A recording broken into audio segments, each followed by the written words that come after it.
Bien, muy buenas noches amigos de la Biblioteca Pública Municipal de Arequipa. Estamos una vez más en nuestro programa Biblioteca en Vivo, en esta oportunidad para conversar con el profesor Marcel Velázquez Castro sobre la civilización y el progreso, conceptos, fantasías y pandemias en el Perú republicano. Estamos a la espera de nuestro invitado, que en breve debe unirse a nosotros. Mientras tanto, me gustaría mencionar de que nuestra Biblioteca Pública Municipal ya lanzó su programa de lecturas compartidas con biblioteca infantil hace 2 semanas atrás, con audiocuentos que se transmiten todos los sábados a las 10 de la mañana, que está orientado fundamentalmente para los niños y público en general, bajo el lema "Recuperemos la imaginación y promovamos el hábito de la lectura". Es muy importante para nosotros trabajar en la recuperación de la imaginación de las personas, no solo de los niños, sino de todos en general.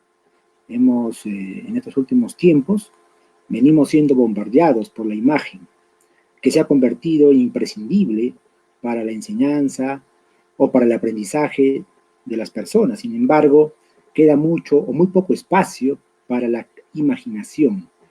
Antaño, ¿no?, cuando todavía no existían tantos medios de comunicación como hoy, pues la radio jugaba un papel muy importante, no solo de transmisión de noticias, sino también de novelas, de radionovelas, por ejemplo, ¿no?, en la que las personas, miembros de un hogar, se reunían en torno a la televisión, o al televisor, a la radio, perdón, y en torno a la radio escuchaban la famosa radionovela. Y cada uno de los que escuchaba la radionovela, pues imaginaba a su manera las escenas que protagonizaban los actores de moda. Entonces la imaginación para nosotros es muy importante, y en el caso de los niños también. Entonces estos audiocuentos, que lo preparan semanalmente los voluntarios de la Biblioteca Pública Municipal, es una nueva estrategia que hemos diseñado para poder mantener esta comunicación con los niños y con sus padres, ¿no?, y con toda la familia en realidad, los fines de semana. Los invito a que nos puedan seguir en nuestras plataformas, no solo del Facebook de la biblioteca, sino también el canal de YouTube, donde colgamos estos audiocuentos, en Spotify también, y en Anchor, ¿no? Son las plataformas que maneja la Biblioteca Pública Municipal. Asimismo, comentarles de que esta nueva modalidad de trabajo de manera remota responde a una necesidad de poder estar en contacto con ustedes, ¿no?, en estas circunstancias en que las bibliotecas físicas se encuentran cerradas. Seguramente, luego de que pase la cuarentena, ¿no?, y más adelante con el estado de emergencia, es probable que podamos, ¿no?, aperturar algunos servicios, ¿no? Ya hay algunos protocolos de atención al público.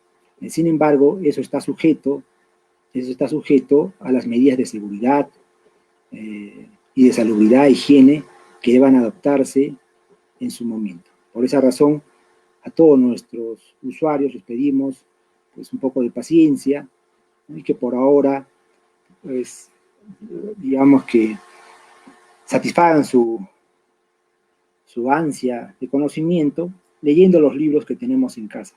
Es una magnífica oportunidad esta para poder leer esos libros que seguramente hemos ido acumulando a lo largo de del tiempo, a través de compras o regalos u obsequios que suele ocurrir, ¿no?, y que los hemos ido postergando, ¿no?, lecturas postergadas que han estado a la espera de un momento, pues, de reposo, y esto creo que ha sido una magnífica oportunidad para algunas personas que han tenido ese reposo o ese paréntesis en su diario caminar para poder leer una buena historia, un buen libro. El libro nos empodera y nos permite ciertamente lograr mejores herramientas para defendernos en la vida. Entonces, estamos a la espera de Marcel Velázquez, no sé, tenía que ponerse en contacto a esta hora con nosotros, todavía no lo tenemos en línea, vamos a esperarlo un rato. A veces ocurre, ya nos ha pasado, recuerdan ustedes con la entrevista de la semana pasada que la vamos a tener mañana, ¿no? Mañana a la misma hora, 6 de la tarde, vamos a tener la conversa con Rafael Sánchez Concha Barrios sobre el tema que quedó pendiente la semana pasada, sobre los supraterrenal en el mundo virreinal, en la sociedad virreinal, ¿no? Entonces mañana está pendiente esa conversación, los invito a las 6 de la tarde con el profesor Rafael Sánchez Concha Barrios. El tema de hoy que íbamos a comentar con Marcel Velázquez, como dije al principio, era la civilización y el progreso, conceptos, fantasías y pandemias en el Perú republicano, ¿no? Ya lo tenemos acá. Ahí, vamos a ver.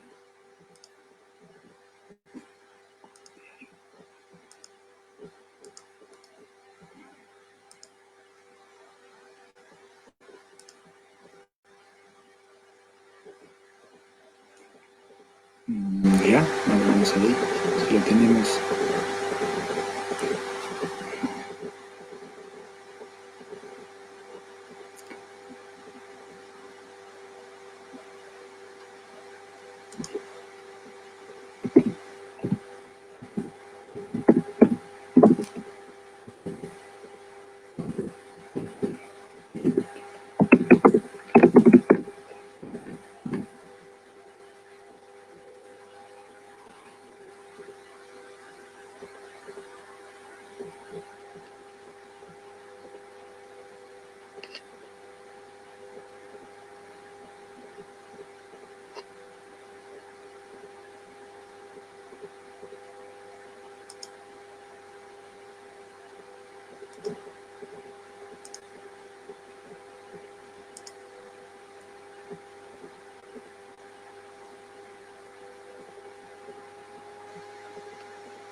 Lo tenemos ya al profesor Marcel Velázquez. Vamos a esperar un minuto, por favor, para poderlo integrar.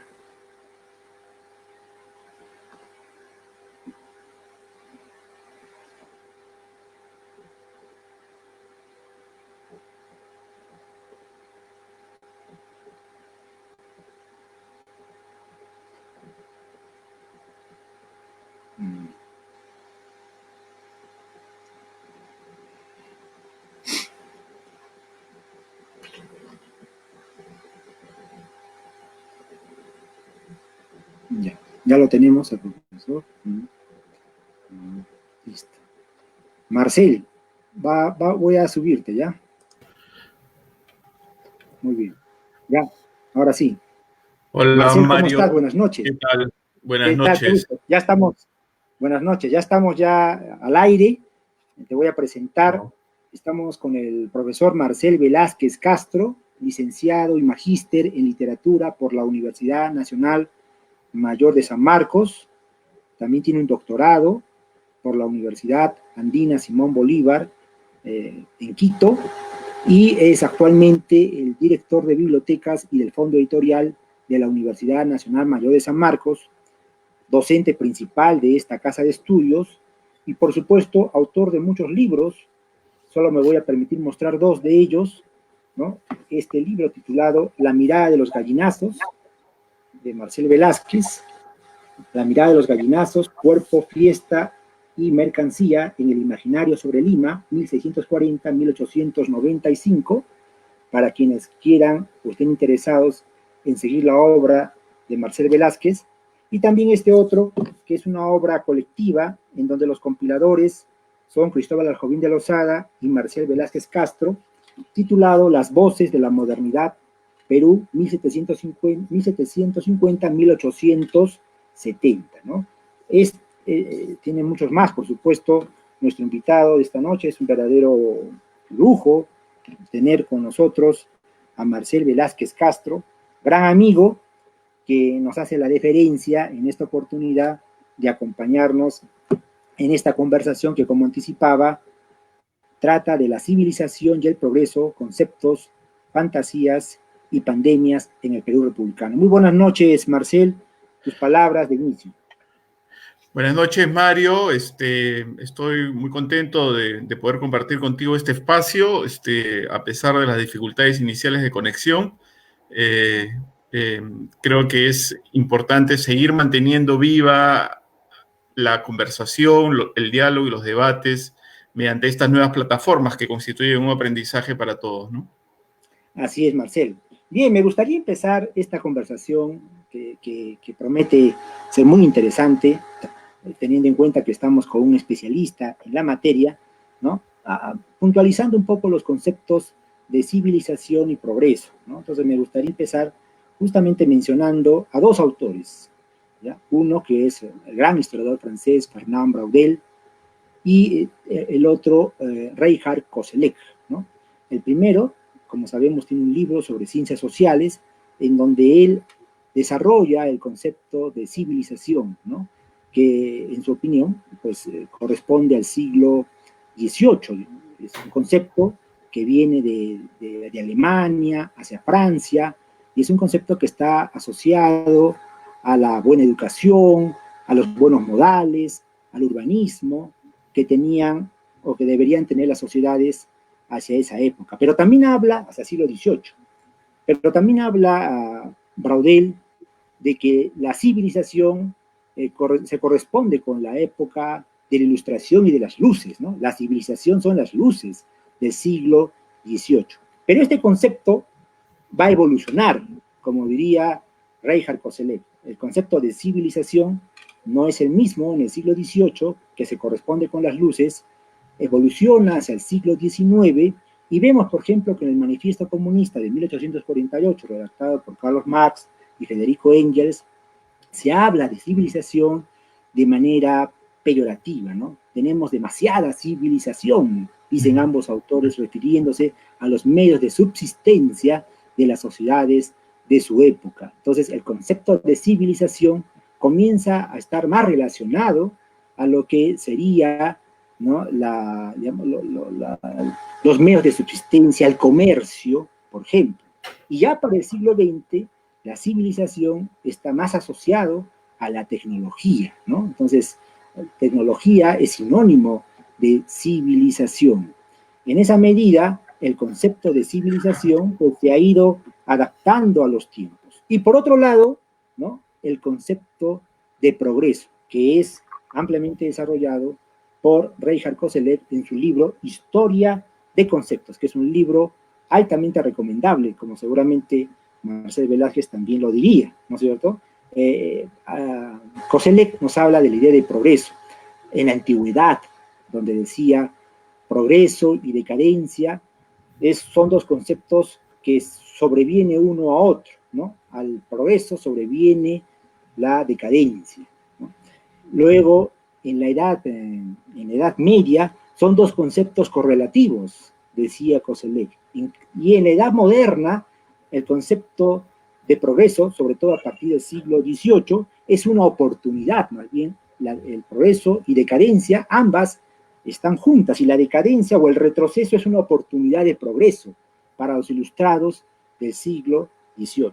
Y Koselleck agrega más, ¿no? Dice de que el concepto de progreso tiende a la perfectibilidad, y que el concepto de progreso como perfectibilidad es una compensación temporal, una compensación temporal. Claro, porque cada generación, cada siglo se propone, se plantea una idea de progreso. Es decir, siempre hay un camino hacia mejorar las cosas, hay una tendencia a la mejora de las cosas. A eso apuntaría esta definición que nos da Koselleck sobre el progreso como perfectibilidad, como concepto de compensación temporal.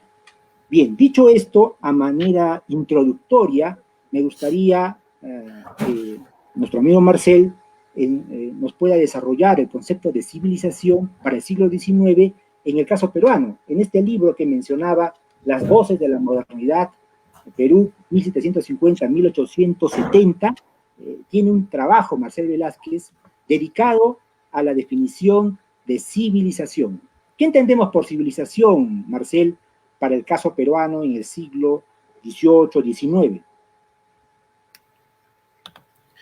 Bueno, es un concepto, como tú has presentado en tu introducción, complejo, ¿no?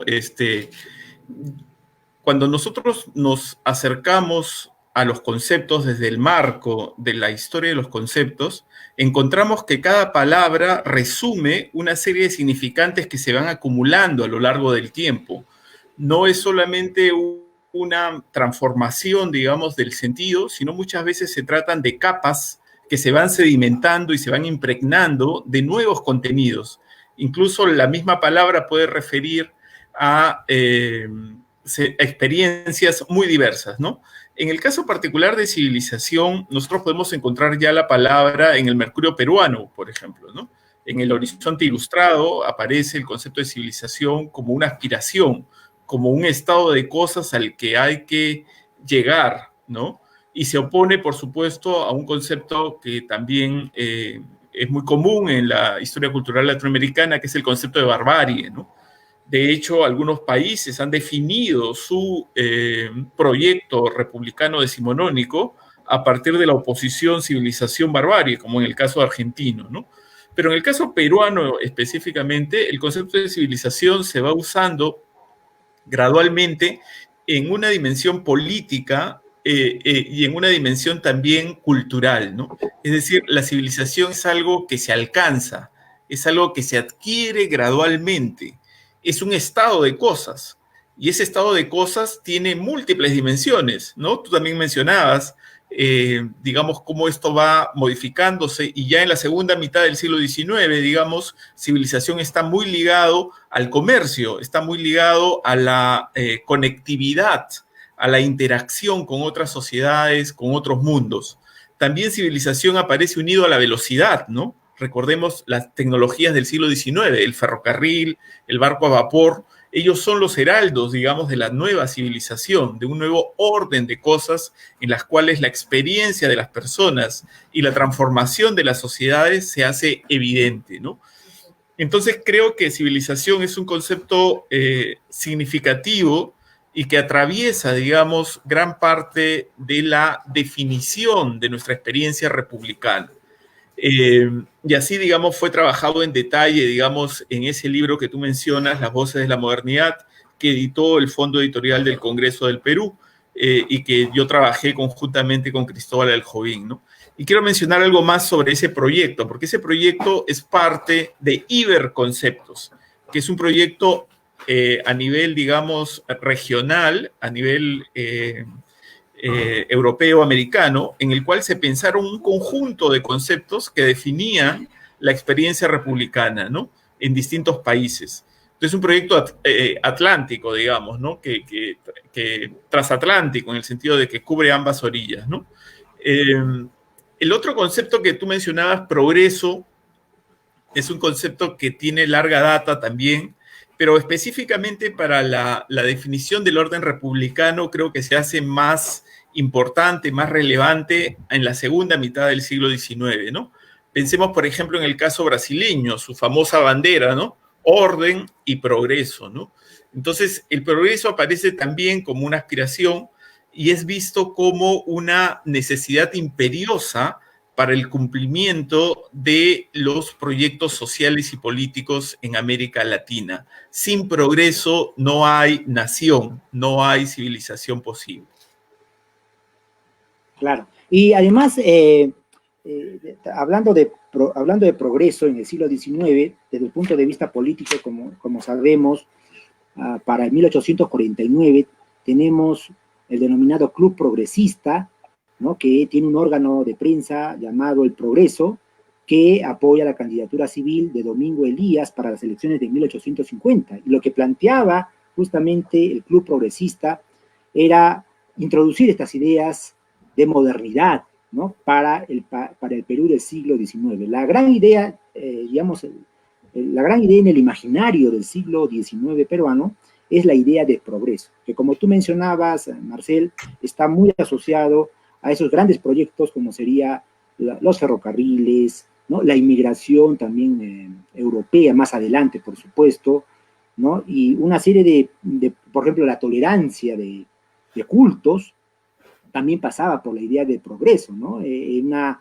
sociedad como la peruana, que a partir de 1822, pues puso en debate la tolerancia de cultos, pero que no se aprobó. Sin embargo, esto también formaba parte de una plataforma que partidos como el Club Progresista invocaban, ¿no? Y por supuesto, esta apertura comercial hacia afuera, ¿no? En lo que se denominaba esta política de libre cambio, ¿no? Del Perú hacia el mundo, ¿no? Que es uno de los grandes eventos producidos a partir de 1821, cuando el Perú se abre al mundo, y de hecho, pues muchas casas comerciales extranjeras de origen francés, casas inglesas, por supuesto, ¿no? Claro, se establecen en nuestro país para dinamizar la economía nacional. Entonces, ¿en qué medida también la idea de progreso y de civilización, por ejemplo, está asociado a los hábitos de higiene, ¿no? Que también comienzan a llegar a nosotros, propuestas que ya se habían venido trabajando en Europa en el siglo XVII, XVIII, y que llegan a nosotros. Y mira, yo voy a compartir un dato contigo, tal vez tú lo conoces. Aquí en Arequipa, hacia 1825, si no me equivoco, Fray Remigio del Valle, como socio de la Academia Lauretana, pronuncia un discurso que trata justamente sobre la higiene pública, ¿no? Y donde menciona la necesidad de construir, por ejemplo, cementerios, ¿no? Como una respuesta contra la amenaza de cualquier expansión de una pandemia o de enfermedades. Entonces, un cementerio que esté fuera de la ciudad, porque hasta entonces existía la costumbre de enterrar a las personas en las propias iglesias, ¿no? Sí, muy interesante. La propuesta de construir un cementerio fuera de la ciudad era una parte de esa política, de esas medidas de higiene que el progreso también demandaba a las sociedades que se consideraban modernas. Sí, habría que, digamos, todo el debate alrededor de la salud, de la salubridad y de la higiene tiene varios momentos, ¿no? Y un momento importante es el Horizonte Ilustrado, ¿no? En el cual se busca construir ciudades, digamos, limpias, ciudades donde haya una circulación de personas y mercancías que no esté interrumpida, donde circulen las aguas servidas, digamos, de una manera higiénica, sin causar perjuicio a la vida de los ciudadanos, ¿no? Y entre esas medidas, digamos, que se conceptuaban dentro de este concepto de salubridad, estaba, por supuesto, la edificación de cementerios fuera de la ciudad. Ese mismo debate se tuvo en Lima, ¿no? En Lima se construyó el cementerio general venciendo, digamos, imponiéndose una posición ilustrada que podríamos calificar de moderna, frente a posiciones más tradicionales, más religiosas, que todavía consideraban prestigioso socialmente enterrar a los muertos dentro de las propias iglesias, ¿no? Entonces, construir un cementerio, el debate sobre un cementerio en las afueras de la ciudad es un debate típico de la Ilustración y que por lo que tú me estás contando también se da en Arequipa hacia ya la década del 20 en el siglo XIX, ¿no? Pero hay otro momento muy importante para la higiene, ya insuflada, digamos, con otros conceptos y en otros marcos, mucho más científicos, ¿no? Y es toda esta promoción de los hábitos de higiene, de limpieza, de salubridad que se dan a finales del siglo XIX, inicios del XX en el Perú, y que además estaban ligados, por supuesto, como respuesta del Estado peruano ante la amenaza de determinadas plagas, ¿no? La peste bubónica en concreto en 1903, que tiene un brote en el Callao inicial, pero que va a abarcar todos los puertos de la costa norte, incluyendo Mollendo, por ejemplo, ¿no? Para mencionar algo que está cerca, digamos, geográficamente de Arequipa. Y allí, digamos, el Estado empieza a construir la Dirección de Salubridad Pública, que es una instancia de gobierno en 1903, el Instituto de Vacuna y Seroterapia se fortalece, se envía médicos a Europa a conocer cómo funcionan y cómo se pueden fabricar las vacunas, y todo esto en el marco de conceptuar que la falta de circulación de aire, el hacinamiento, la suciedad, eran condiciones favorables para el surgimiento de epidemias y por lo tanto había que desarrollar campañas de limpieza y de higiene, campañas que implicaba que la población asuma nuevos hábitos y también nuevos consumos, por ejemplo, el jabón, ¿no? Hay toda una publicidad alrededor del jabón como una forma de incentivar y de promover la limpieza con este dispositivo, ¿no? Así es. Me gustaría acotar que otro gran historiador francés medievalista, Jacques Rigoff, ¿no? Mencionaba de que para el siglo XIII ya existían digamos, la costumbre de los buenos modales, se comienzan a introducir la costumbre de los buenos modales que suponía, por ejemplo, el uso de cubiertos y también el lavado de manos para el almuerzo, ¿no? O sea, para consumir los alimentos, ¿no? Incluso habla del escupitajo, que también para esa época era una costumbre muy común, pero que empieza digamos, a morigerarse, aunque sobrevive hasta hoy, ¿no es cierto? Entonces, esos hábitos de higiene, digamos que los podríamos remontar, ¿no? Según el dato de Jacques Ligoff, hacia el siglo XIII, pero se fue acentuando en la medida en que pues esta política de higiene que, como decía, en el siglo XVII, XVIII, ya hay tratados sobre el particular, uno de ellos del de Miguel Levy, por ejemplo, su tratado de higiene pública, publicado hace 1844, donde habla de las enfermedades provocadas como consecuencia de las infecciones, ¿no? Y de las propias pandemias, que sugiere controlar a partir justamente de hábitos de higiene, que es muy importante, y esto también, como tú decías, Marcel, va llegando a nosotros, ¿no? O sea, de Europa se trasplanta hacia América, particularmente a nuestro país. Y en ese sentido, ¿cómo así, por ejemplo, qué respuestas hubo por parte del Estado en el siglo XIX para poder combatir o contrarrestar las posibles epidemias que pudieran surgir, ¿no? Recuerdo la epidemia de 1868, la fiebre amarilla, por ejemplo, ¿no? Que hubo en 1868 y que puso, digamos, en debate la presencia de la Sociedad de Beneficencia de Lima. Es Manuel Pardo y Lavalle, futuro presidente del Perú, tiene una función muy importante, siendo presidente de la Beneficencia, para poder amainar o contrarrestar los efectos de la epidemia de la fiebre amarilla que diezmó a mucha gente en aquellos años. Entonces, ¿cuáles serían las respuestas que el Estado adopta, en el caso peruano, para poder contrarrestar estas epidemias? Bueno, en principio hay que decir que estas epidemias son globales, es decir, no son locales, ¿no? La fiebre amarilla es una epidemia que asola, digamos, muchos países de Europa, Estados Unidos, Buenos Aires, Chile, Perú, en años concurrentes, ¿no?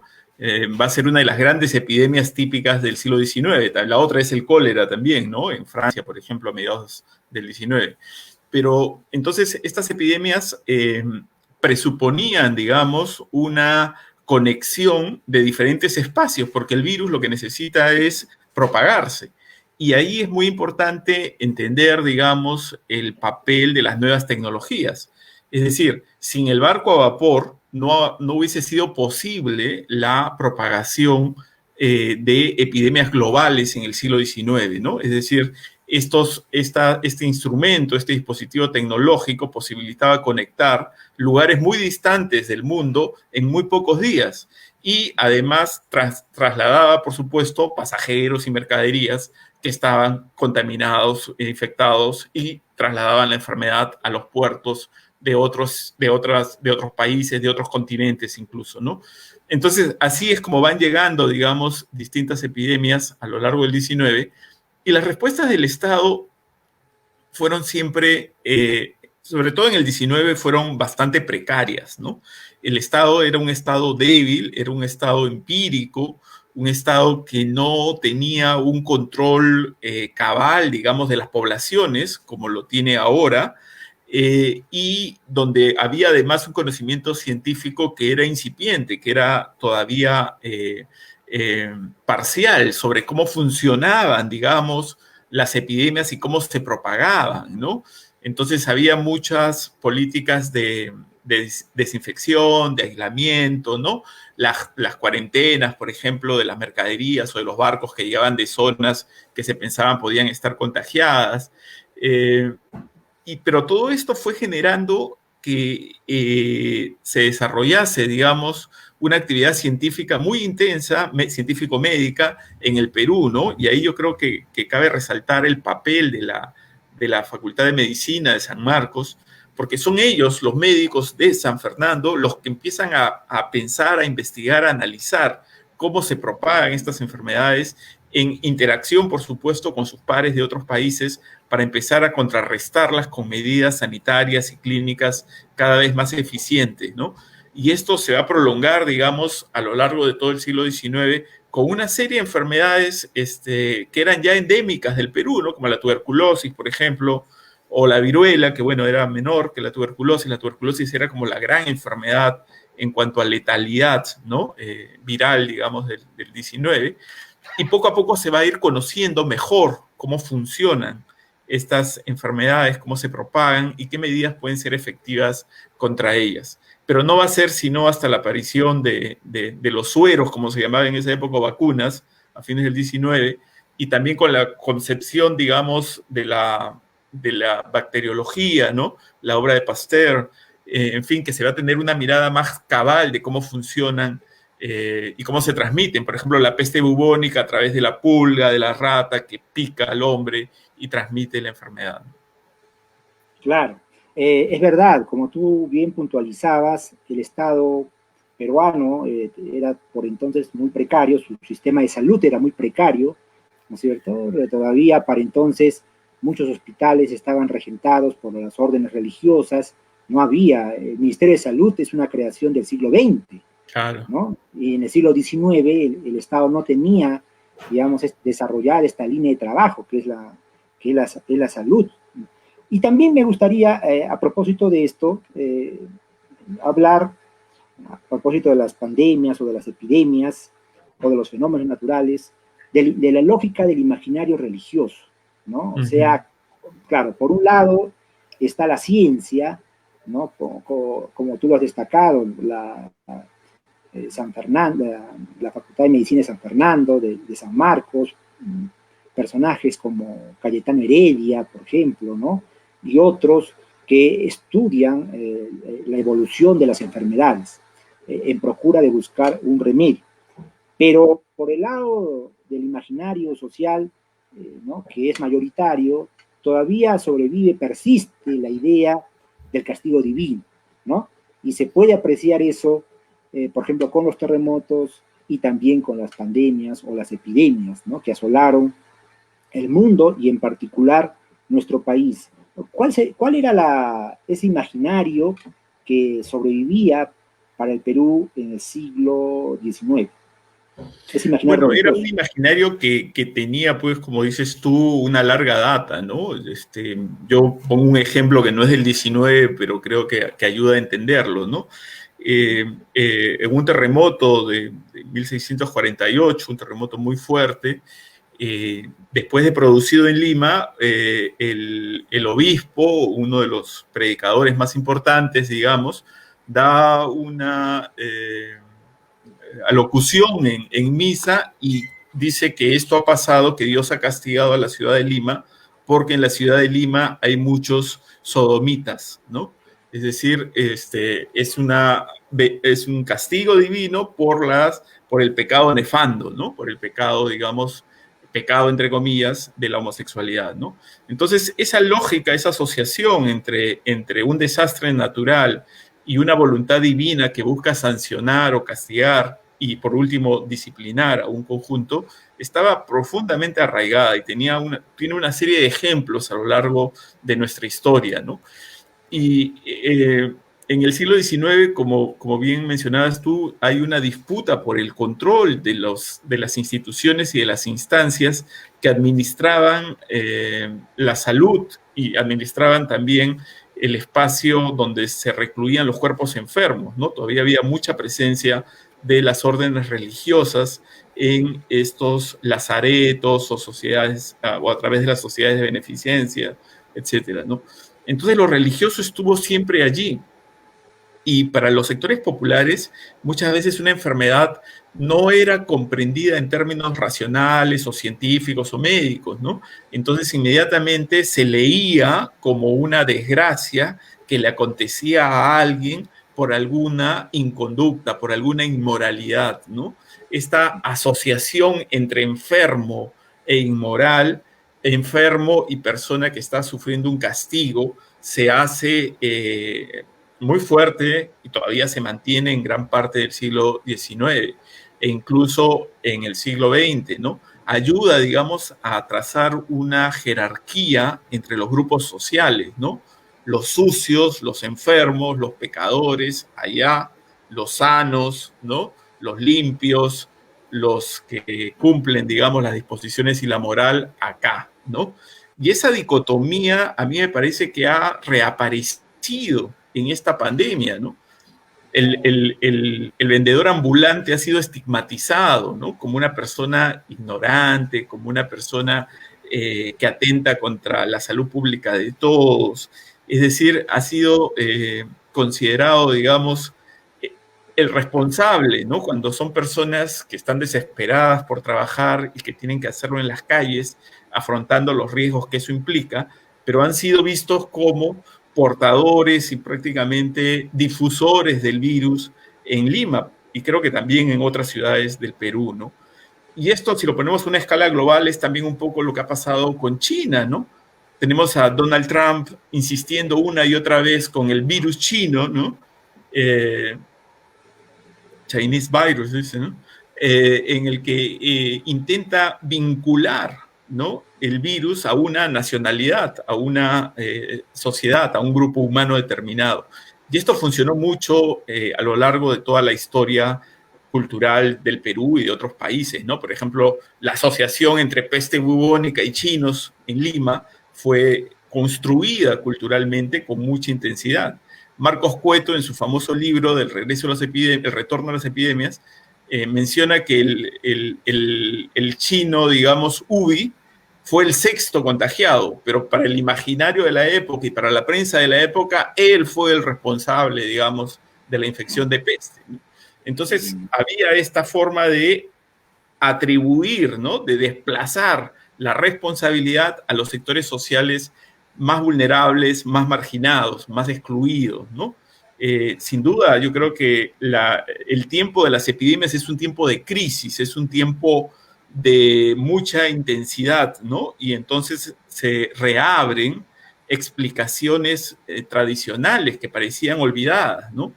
La dimensión religiosa en Lima y creo que en todo el Perú se ha reactivado producto de esta crisis y vemos nosotros una serie de manifestaciones religiosas en el espacio público intentando de alguna manera que la gente encuentre pues consuelo, encuentre algún tipo de alivio en sus creencias, ¿no? Y otros simplemente consideran que a través de la fe, la oración, ¿no? Las cadenas de rosarios pueden encontrar incluso una recuperación de la enfermedad, ¿no? Entonces sí, yo creo que ese elemento religioso es muy importante. Y añadiría otro aspecto de la cultura popular y que tiene que ver con las llamadas recetas mágicas, digamos, por ponerle un nombre, ¿no? con estas, que están basadas muchas veces en medicina tradicional, en medicina popular, en el saber de los herbolarios, ¿no? Estos cientos, si no miles de peruanos que están en este momento afectados por la enfermedad y están no en un hospital, sino en sus casas, haciendo infusiones de ajo, de eucalipto, ¿no? Y que incluso ha provocado algunos daños, porque veía hace unos días niños que se han quemado, digamos, por estas vaporizaciones, digamos, caseras con eucalipto, sin tomar las medidas adecuadas de protección, ¿no? Entonces, lo religioso por un lado, pero también una cultura popular tradicional, ¿no? La gente busca respuestas, quiere aliviar, digamos, la enfermedad, y cuando el Estado no llega o no hay suficiente difusión de una cultura científica, la gente pues va a encontrar refugio en la religiosidad y en estas recetas mágicas. Sí, tú lo que decías, lo último que decías acerca de que hoy en día, ¿no? En pleno siglo XXI, sin embargo, todavía las sociedades, en particular la nuestra, pues no se satisface con una respuesta científica, sino que busca, digamos, otro tipo de respuestas que están más asociadas a la fe, ¿no? A la fe o a las confesiones religiosas de las personas para poder encontrar una solución supraterrenal, ¿no? Una solución divina a este tema, que lo hemos visto acá en la ciudad, por ejemplo, con un sobrevuelo que hizo la Virgen de Chapi, tan querida en la ciudad, ¿no? Que la idea de ese sobrevuelo era que derramara bendiciones, ¿no? Sobre el pueblo de Arequipa, y de esa manera se conjurara, ¿no? O se conjure, ¿no? Los efectos perniciosos de la pandemia del coronavirus.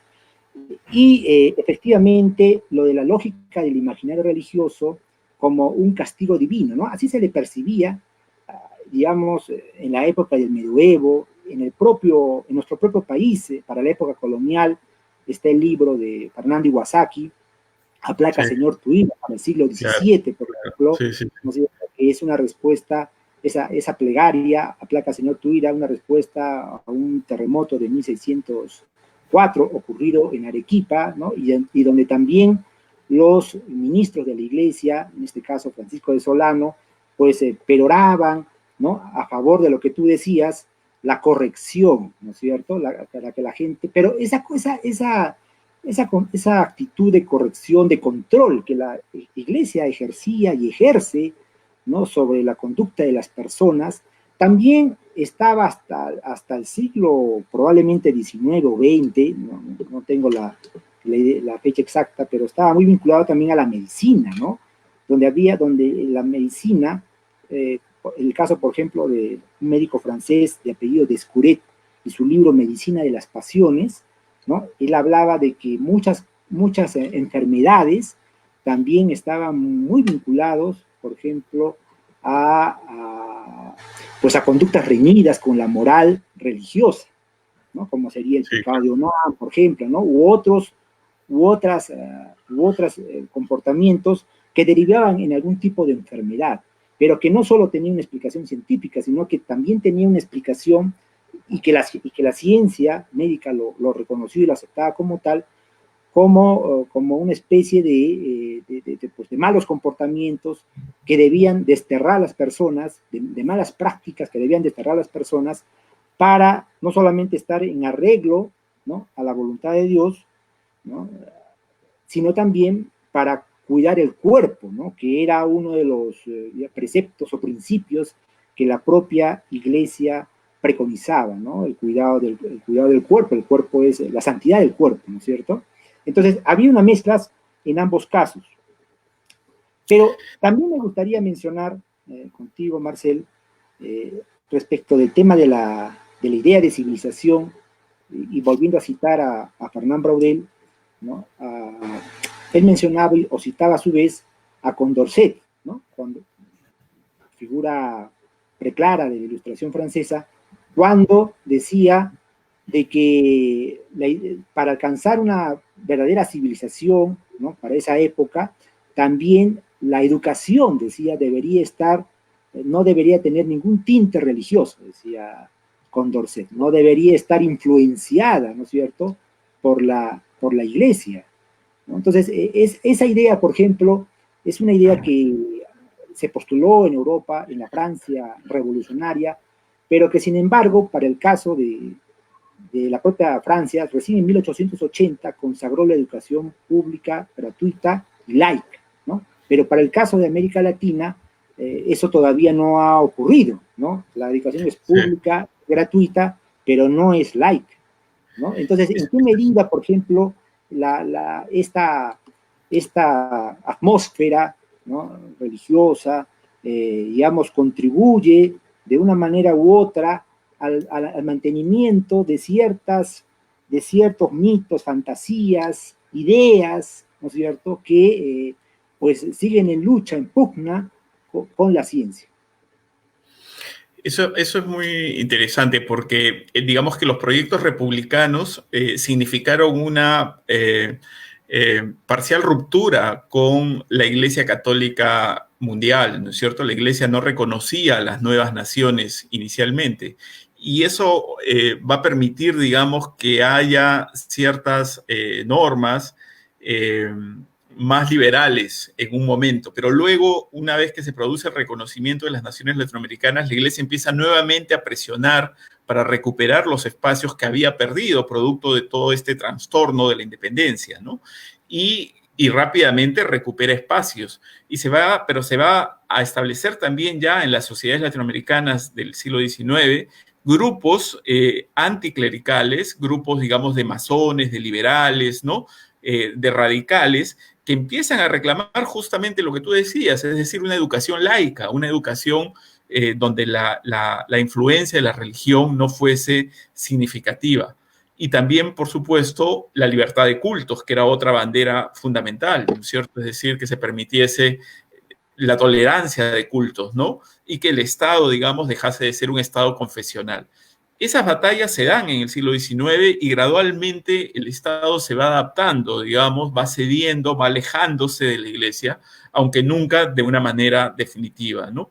Yo creo que hay un momento muy fuerte en el Perú, a fines del XIX, inicios del XX, donde concurren una serie de personajes que van a levantar estas banderas anticlericales, denunciando los malos curas, denunciando la presencia nociva de los curas en la educación de los colegios peruanos.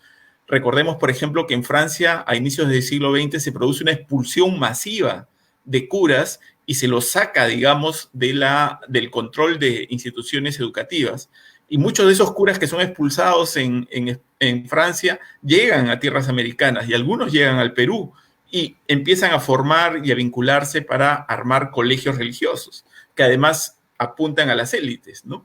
Entonces, esta batalla, digamos, de González Prada, de Cristian Dam, de Francisco Loaiza, que era el redactor principal y director de esta revista Fray Cabezón, que era una revista anticlerical furiosa, virulenta, ¿no? Entonces hay todo un momento en el cual se cuestiona y se denuncian además los abusos de los malos curas, abusos que siempre habían existido, ¿no?, sobre todo los abusos sexuales en la región andina, pero que en esa época son puestos sobre la mesa y denunciados para mostrar, digamos, que la Iglesia y sus representantes, los curas, tenían que salir del espacio público de la política y en particular de la educación, ¿no? Entonces es un momento muy interesante en el cual se van ganando además ciertas libertades civiles, ¿no?, como el divorcio en su momento, más adelante, ya en el siglo XX. Eso es una victoria, digamos, contra la Iglesia, ¿no es cierto? El Estado recupera el control de las poblaciones a través de los registros, porque antes los registros estaban en las parroquias. Entonces el Estado empieza a tener registros civiles, ¿no? Entonces, esta es una pugna larga, compleja, con avances, con retrocesos. Por ejemplo, el Partido Constitucional de Cáceres no siempre apoyó a la Iglesia, pero sin embargo ahí está Zoila Aurora Cáceres, hija de él, que tenía una visión más moderna en algunos aspectos. Entonces había mucha ambivalencia también, incluso dentro de las propias élites intelectuales, ¿no? la iglesia es un actor y un factor, digamos, muy importante para comprender la sociedad peruana. Y esta crisis ha puesto en evidencia, ¿no?, esa relevancia que tiene, ¿no? A pesar de que uno puede decir que las prácticas y los ritos están venidos a menos, si los comparamos, digamos, con décadas anteriores, esta situación crítica ha reverdecido, digamos, esa filiación de la persona con sus cultos religiosos. Y acá quiero decir cultos, porque no es solo la Iglesia Católica, también los protestantes, las iglesias evangélicas que cada vez tienen mayor peso en el Perú, casi 14%, también han establecido redes y sistemas de comunitarios, digamos, de protección de sus fieles, y sus fieles han encontrado en su fe una manera de reconfortarse ante esta tragedia que es la pandemia, ¿no? Así es. Bueno, yo siempre he sostenido que la unión entre la Iglesia y el Estado pues es transversal, ¿no? En todo sentido, por lo menos desde el medioevo, ¿no?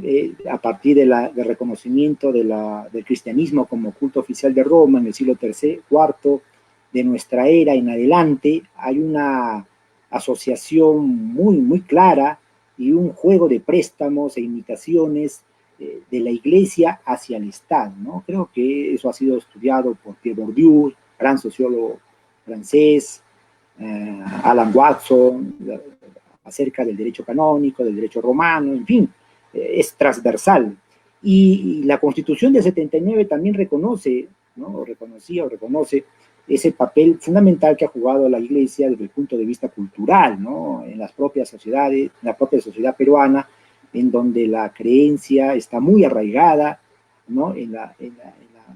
Digamos, en el espíritu de las personas, en la propia sociedad de las personas, está muy arraigada, y por un sincretismo cultural igualmente se ha tomado en consideración tanto la vertiente europea como la vertiente prehispánica, ¿no? En parte de las ritualidades, ¿no?, que se ponen de manifiesto digamos, en las fiestas patronales o en las procesiones que ocurren a lo largo y ancho de nuestro país. De modo que existe pues una conexión muy cercana. Pero dime, entonces, ¿qué reflexión te convoca esto, Marcel, respecto de la civilización o la idea de progreso que tenemos en el siglo XIX o en el siglo XX para el caso peruano, ¿no? Si tomamos en cuenta este factor, el factor religioso, ¿no? Entonces es una idea de progreso que no solamente lo invoca la civilidad, o sea, no solamente lo invoca el Estado digamos, o los líderes civiles, sino también lo invoca la propia Iglesia, ¿no? La Iglesia también tiene una propuesta, una idea de progreso que está representada, ¿no? Digamos, por perseverar justamente en la fe católica. Sí, ahí me parece importante, por ejemplo, ver cómo la Iglesia se va ayornando, ¿no? Se va adaptando a las nuevas ideas, a las nuevas instituciones, y busca, digamos, recuperar ese lugar hegemónico que tuvo, digamos, en el mundo colonial, ¿no? Pongo un ejemplo, ¿no? El Católico, una publicación periódica, combate las novelas de folletín porque considera que estas son nocivas, porque incentivan, digamos, la sexualidad de las personas o el gusto por la sensualidad, por las aventuras, ¿no? Por la libertad amorosa, en buena cuenta, en contra del matrimonio arreglado, ¿no?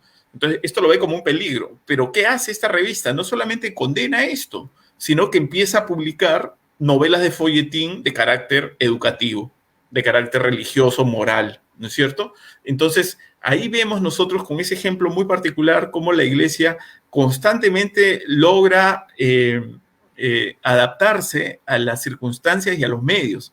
Participa, digamos, en el debate público a través de muchas publicaciones a lo largo de toda la historia republicana, y también, por supuesto, va a hablar de una civilización cristiana, la posibilidad de una civilización dentro de los valores establecidos por el horizonte del cristianismo, ¿no?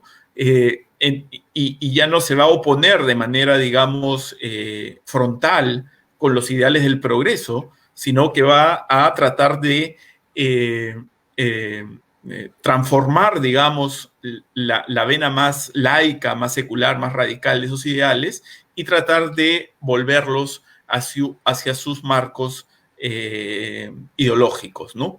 Entonces, hay allí un trabajo muy importante de la Iglesia, que no solamente es en el Perú, sino que es a nivel global, para intentar, digamos, este tipo de conexiones para hacerse contemporáneo y relevante nuevamente, ¿no? Muchas veces en el siglo XIX, sobre todo, hay personajes como Bartolomé Herrera, por ejemplo, ¿no? Que es un personaje que claramente está en contra de los ideales laicos del progreso y la civilización, que está en contra de la soberanía del pueblo. Él hablaba de la soberanía de la inteligencia, ¿no? Que quería una élite conservadora y católica que dirigiese la nación peruana, etcétera. Entonces, hay estos personajes que se enfrentan abiertamente en el espacio público y que luego van a ser, digamos, parte de la historia de nuestras ideas, ¿no? La historia de nuestras ideas es también la historia de nuestras disputas ideológicas con la Iglesia, ¿no? Y creo que es sin duda, no se puede entender el desarrollo de las ideas ni la ampliación del espacio público sin calibrar ese papel de la Iglesia que estuvo siempre allí controlando, digamos, como decía González Prada, la mente de las mujeres. Por eso él hablaba de las esclavas de la Iglesia, decía, ¿no? Para referirse a las mujeres, porque a través de las mujeres, decía, la Iglesia seguía manteniendo el control sobre los futuros ciudadanos, sobre los hijos, ¿no? Entonces había ahí como una educación soterrada, digamos, que la Iglesia conservaba y que los liberales, radicales, anticlericales, como González Prada, por supuesto, rechazaban, ¿no? Pero el tema es muy complejo y hay múltiples manifestaciones. La teología de la liberación ya en el siglo XX te revela una iglesia mucho más sensible, mucho más perspicaz de lo que está pasando, ¿no? Está puesta por los pobres, que yo creo que son banderas legítimas y que en tiempos como este se hacen aún más urgentes, ¿no? O el gesto que ha tenido el cardenal de colocar una fotografía de todos los muertos en la Catedral de Lima, ¿no? Y hacer imágenes de ello y de alguna manera rendir un homenaje a ellos, ¿no? Creo que son gestos de apertura, ¿no? Que nos hablan de una iglesia distinta, ¿no? Mucho más atenta al signo de los tiempos. Una iglesia renovada, ¿no es cierto? Renovada, Sin como tú duda, dices. sin duda. Esta ruptura muy grande con la iglesia de Cipriani, ¿no? Con la obra, digamos, y la manera como administraba, gestionaba el papel de la iglesia en el espacio público Cipriani, ¿no? Creo que hay un cambio de timón muy importante. Bien, para el siglo XIX, para poder entender también ese siglo XIX tan complejo, ¿no? Como todos los siglos, por supuesto, hay una teoría que postuló en su momento un jurista peruano, Fernando Itracini Granda, ¿no? Llamada la modernización tradicionalista, ¿no? Para poder entender justamente esa necesidad de apertura que planteaban los liberales, tanto desde el punto de vista económico, sobre todo desde el punto de vista económico, hacia afuera, pero también de las ideas, ¿no? Y por otro lado, la necesidad también de poder evitar, ¿no? Introducir figuras extrañas, ajenas a la realidad de nuestro país, que era considerado mayoritariamente católico, ¿no? Tal vez una de las instituciones más controvertidas sea el matrimonio, ¿no? El matrimonio, que a lo largo del tiempo pues se mantiene como sacramento, el matrimonio religioso, y que a partir de una batalla que Jorge Basadre llamaba del derecho de los graduados, ¿no?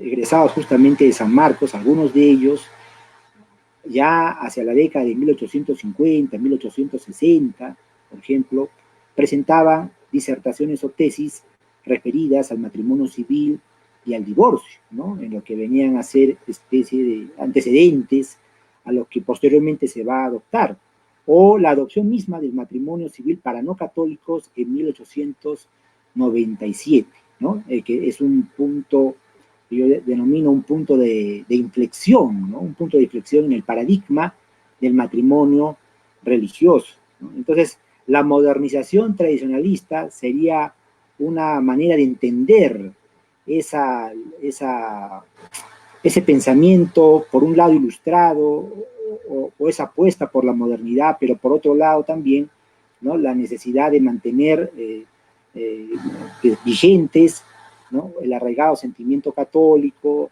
ciertas tradiciones, ¿no?, que eran difíciles de poder desarraigar o de poder contrarrestar, ¿no? Porque, como tú sabes, las sociedades no cambian de la noche a la mañana. Entonces, digamos que lo que vive América Latina, en particular nuestro país en el siglo XIX, es un largo siglo XVIII, ¿no? Es una continuidad en el cambio, ¿no? Lo que vino a suceder a partir o después de la proclamación de la independencia, ¿no? O sea, muchos valores, muchas conductas, muchos hábitos, ¿no?, muchos prejuicios, las mentalidades, ¿no?, se mantienen todavía hegemónicas en la sociedad peruana del siglo XIX, incluso del siglo XX, aunque, ¿no?, digamos que ya para la década del 30, pues los tiempos también van renovando, ¿no?, digamos, estas ideas que para esa época ya podían ser juzgadas o eran juzgadas de extremadamente conservadoras, que no estaban a tono con los tiempos, como sería el caso de la adopción del matrimonio civil, el divorcio, que ya era una realidad, ¿no? Pero que para entonces tampoco se admitía, por ejemplo, la unión de hecho, ¿no? No. Sí. Que recién en la década del 80 se asume esa otra figura, ¿no? Claro. A pesar de que tenía una antiquísima práctica en la sociedad peruana, ¿no? El servinaco y todas otras formas de convivencia urbanas, ¿no? Sí, el concepto de Fernando de Trasseñí creo que tiene, es un concepto comprensivo, digamos, ¿no?, que nos permite entender la concurrencia de distintos tiempos, ¿no? Yo lo veo como una experiencia multitemporal, ¿no? Nuestro siglo XIX, ¿no? En el cual, digamos, hay un tiempo más dinámico que está asociado a estos elementos propios del progreso, de las nuevas tecnologías, la velocidad temporal, ¿no?, la aceleración de las cosas. Y por otro lado, hay tiempos mucho más estáticos, mucho más de larga duración, y que están funcionando y que siguen operando y que a veces concurren y se mezclan, digamos, con los otros, ¿no? Yo pienso siempre con ejemplos, porque creo que eso ayuda, ¿no?, a comprender las ideas. El presidente de 1904 a 1908, ¿no?, José Pardo, hijo de Manuel Pardo, el famoso fundador del Partido Civil, todavía acudía a las actividades, digamos, protocolares en un coche tirado por caballos y con un chofer, ¿no? Cuando ya en Lima existía el tranvía eléctrico. Cuando ya en Lima había, por supuesto, ya estaban ingresando los automóviles, ¿no? Pero el presidente todavía iba, digamos, en un carruaje tradicional, típico del 19, ¿no? Entonces, esa dualidad, porque incluso se narra una famosa anécdota en la cual se encuentran, digamos, el tranvía y el carruaje presidencial, y el tranvía tiene que parar para que pase el señor presidente, ¿no?, sobre las vías del tren, ¿no? Bueno, este era un tranvía, era a través del troley eléctrico, ¿no? O sea, por el espacio donde tenía que ir el tranvía, ¿no? Entonces, claro, esa modernización tradicionalista está en el 19 y se prolonga en gran parte del 20, ¿no? Es parte, digamos, de la propia naturaleza humana, que vive simultáneamente varios tiempos, ¿no? Incluso a nivel personal, la vida de cada uno de nosotros no está guiada por un solo horizonte de ideas, sino por una suma de ideas, algunas de las cuales son convencionales y tradicionales, y otras seguramente muy modernas o incluso posmodernas, ¿no? Entonces, sí, me parece un buen concepto general, pero me gustaría, creo que es más útil ver cada circunstancia particular, como esta concurrencia de tiempos y este peso de lo religioso es distintivo, digamos, de América Latina, ¿no? Esta heterogeneidad temporal y este peso de lo religioso. Aunque, claro, si comparamos Lima con Quito, por ejemplo, Lima era menos religiosa, ¿no? Quito era conocido como el templo de América, ¿no? Y había muchísimo mayor peso, digamos, en el espacio público y en las decisiones de la Iglesia Católica, ¿no? Entonces también las intensidades, digamos, del catolicismo varían en los países de América Latina. Claro. Enrique Arens, jurista alemán, decía en su curso de Derecho Natural que había dos poderes sociales, el poder político y el poder religioso, ¿no? Para el siglo XIX. Y sin duda, esto no era solamente para ese siglo, sino para atrás, se remontaba al medioevo, como había señalado hace poco, ¿no? O sea, estas dos potestades que están unidas y caminan paralelamente, ¿no? Y está muy bien representado en la figura del rey, ¿no? Con los famosos dos cuerpos del rey, ¿no? Del poder temporal, del poder espiritual. Pero retomando la idea de progreso que señalaba Reinhard Koselleck en su Historia de Conceptos, cuando hablaba del progreso como una idea, ¿no? Como un concepto de compensación temporal, Entonces, cada siglo, podríamos decir, tiene esta idea de progreso como un concepto de compensación temporal, es decir, que aquello que hemos hecho, que hemos avanzado, supone ya, con relación a lo anterior, ¿no es cierto?, una superación, un avance, ¿no? Y eso es el anhelo de toda sociedad, ¿no? Como la nuestra, por ejemplo, ¿no? En materia, digamos, en materia de salud, en materia de educación, en materia de infraestructura, por ejemplo, ¿no? Vial, la interconexión del país, que en el siglo XIX, pues, por razones obvias, no estaba interconectado vialmente, y eso, digamos, describe una realidad diferente, la del Perú del siglo XIX, ¿no? Sin duda, sin duda. Claro, con relación al siglo XX, que es un país ya un poco más conectado, ¿no? Y que plantea otro tipo de desafíos y que también evidencia otro tipo de progreso, ¿no? Hoy en día, Marcel, ¿cómo tú podrías visualizar la idea de progreso, digamos, en el siglo XXI? Uy, qué difícil pregunta. Digamos, yo creo que la crisis de esta pandemia y en particular lo que ha pasado con Perú, ¿no? Perú es uno de los países con más contagiados en el mundo en este momento, y a pesar de que se tomaron medidas adecuadas desde muy temprano, ¿no? Pero no funcionaron, no lograron los resultados que se esperaban, ¿no? Entonces, de alguna manera, esta crisis, esta emergencia, ¿no?, de salud que estamos viviendo ha mostrado, ha provocado que emerja una serie de problemas y de carencias y de precariedades que revelan que el progreso que todos hemos creído vivir en las últimas décadas tenía mucho de ilusorio, mucho de fantasmagórico, ¿no?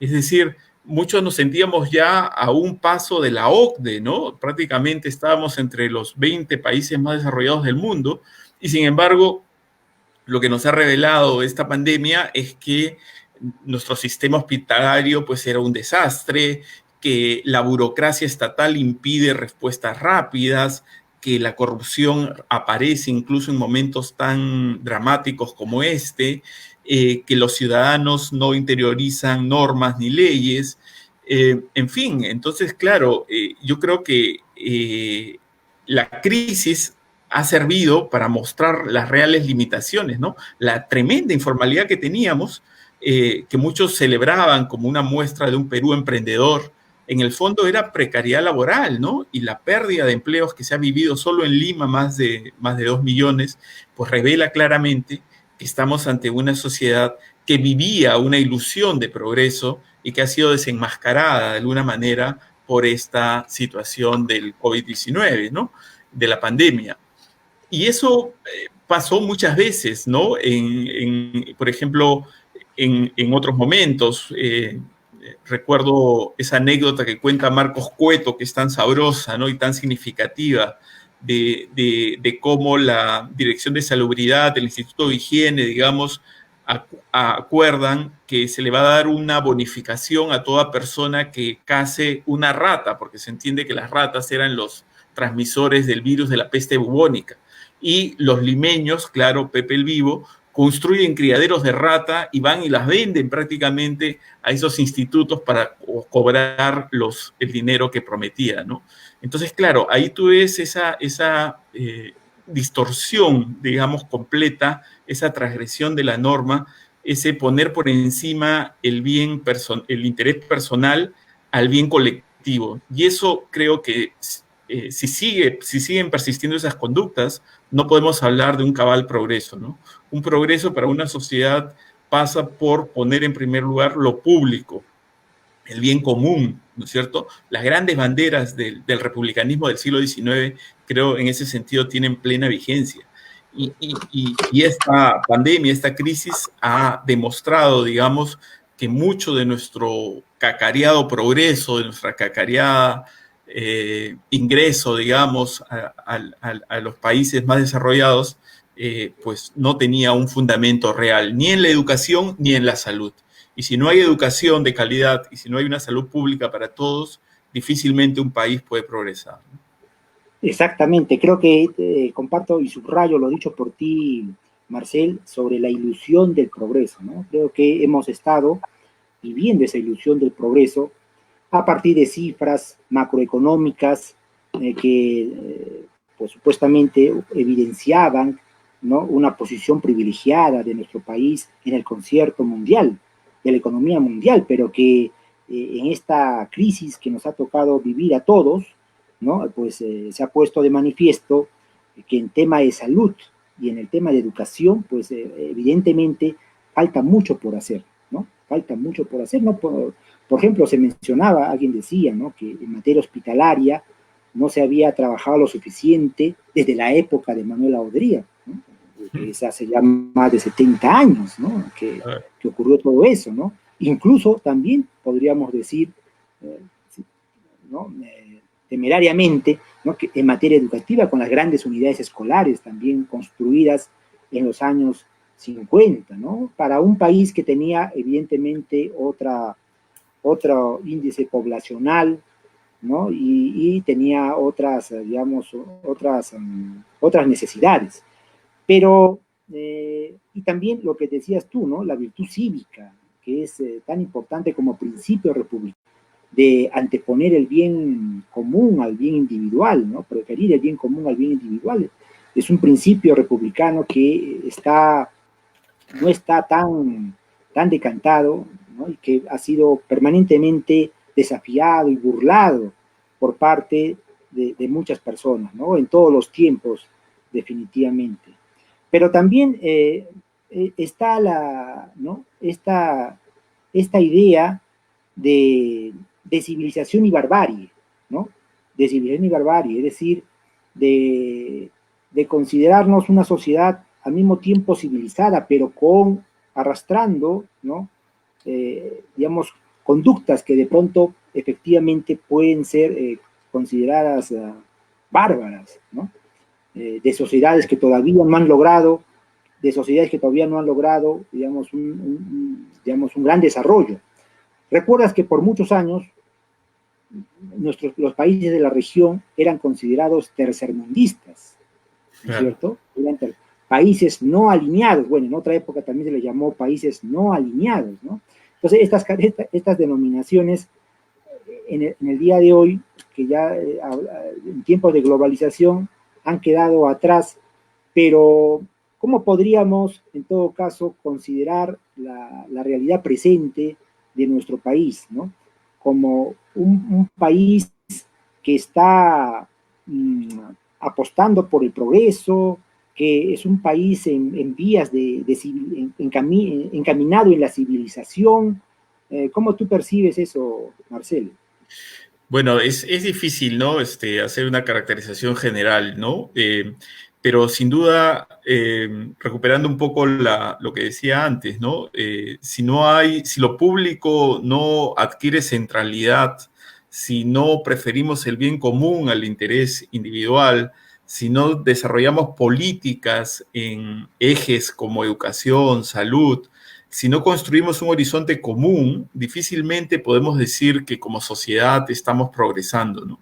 Yo creo que el concepto de civilización es peligroso en el siglo XX porque se empieza a correlacionar mucho con formas culturales adquiridas por las élites, ¿no? Y se presta, digamos, para discriminaciones y exclusiones, ¿no? Como que solamente hubiese un horizonte civilizatorio posible, ¿no? Yo creo que hay muchas formas, digamos, de desarrollar a la persona en el seno de una sociedad y todas ellas son válidas, ¿no?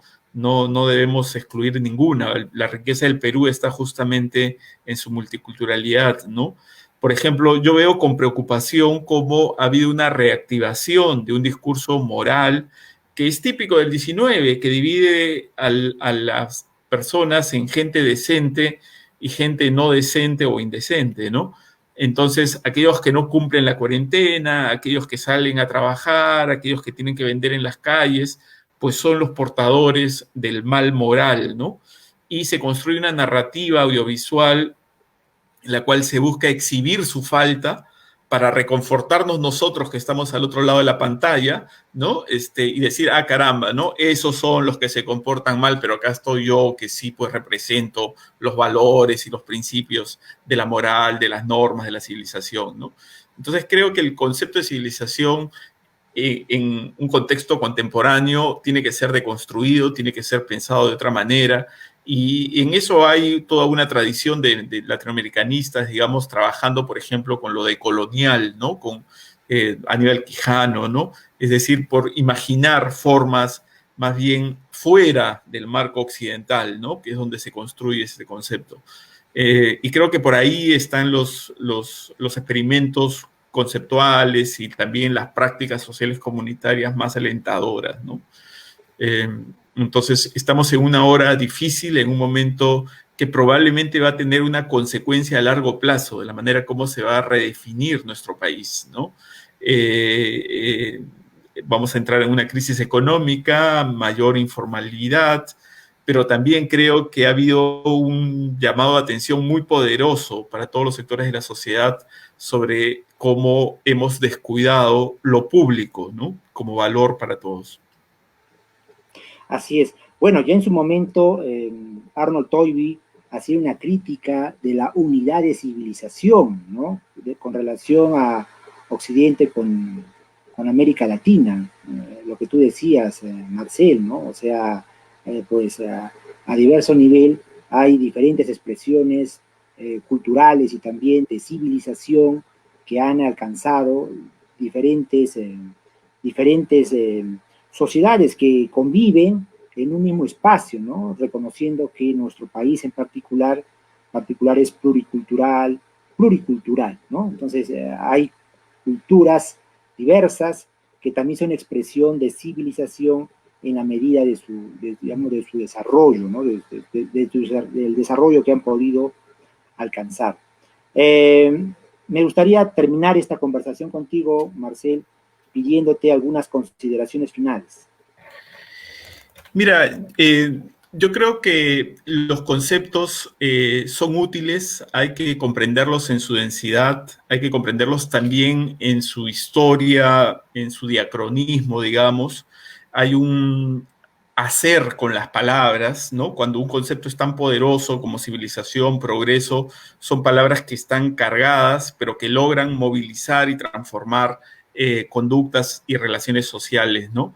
Y claro, tuvieron un momento, digamos, privilegiado estos conceptos en el siglo XIX, pero todavía siguen y subyacen, digamos, a muchas prácticas y a muchas expectativas contemporáneas, ¿no? Pero sobre todo quería insistir en que esta experiencia de la pandemia nos ofrece un lugar privilegiado para pensar toda nuestra experiencia republicana. Estamos a puertas de los 200 años y tenemos ahora un momento de crisis que no debe ser visto solamente como negativo, sino también como un momento de balance, ¿no? De apreciación de los errores graves que se han cometido y cómo podemos refundarnos, repensarnos como sociedad. Y ojalá que esa esperanza, digamos, se pueda plasmar en los próximos meses y años en nuestra sociedad, ¿no? Yo quiero agradecerte por la entrevista, por la conversación, que ha sido muy grata y en la cual he aprendido también mucho, y por la oportunidad de estar acá en tu programa de la Biblioteca Municipal de Arequipa. Y espero que pronto podamos encontrarnos allá. El año pasado estuve en Arequipa y es una ciudad que yo aprecio mucho y ojalá pueda volver pronto. Gracias, Marcel. Efectivamente, toda crisis es una oportunidad de mejora, como pensaron también en el siglo XVIII.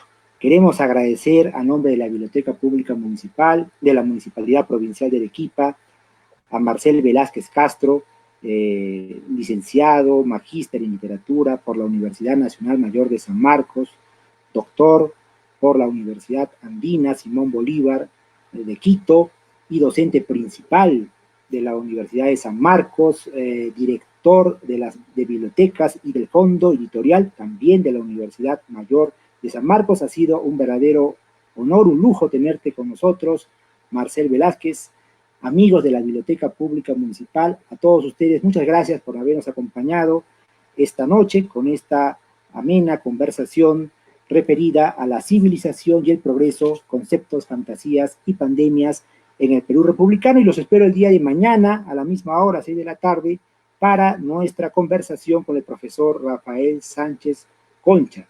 Es una conversación que también promete. Los espero el día de mañana a las 6 de la tarde. Muy buenas noches. Buenas noches.